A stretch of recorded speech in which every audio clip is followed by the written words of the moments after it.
D'accord, donc aujourd'hui on va essayer de voir ensemble deux méthodes différentes de résolution de cette question-là. La première par un simple calcul mathématique et la seconde un peu plus astucieuse que nous vous conseillons vivement d'adopter. Alors commençons tout de suite. Donc on vous parle de deux bouteilles de mayonnaise. La première avec 20% de jaune d'œuf, donc implicitement 80% d'huile d'olive.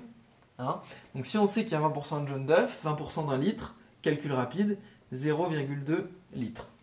Passons à la deuxième. On a 75% d'huile, donc implicitement 25% de jaune d'œuf. Et là, on va devoir calculer 25% d'1,5. Donc on se souvient de son cours. Multiplié par 25%, c'est comme divisé par 4. Donc on a 1,5 divisé par 4, ce qui correspond exactement à 0,375. Ensuite, on a ces deux bouteilles-là qu'on va réunir.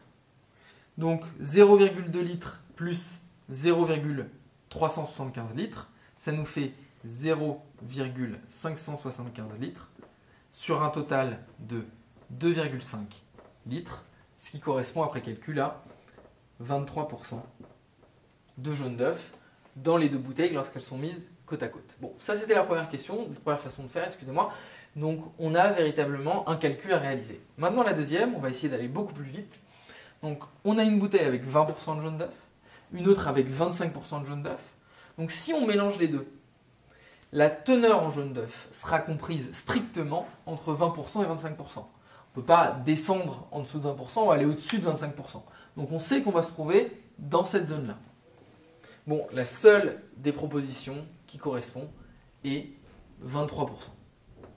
Puisque les autres étaient 18 qui est inférieur à 20, donc c'est impossible. 20 qui n'est pas possible également car on ajoute une bouteille avec une teneur supérieure et 25 pour la même raison mais dans l'autre sens.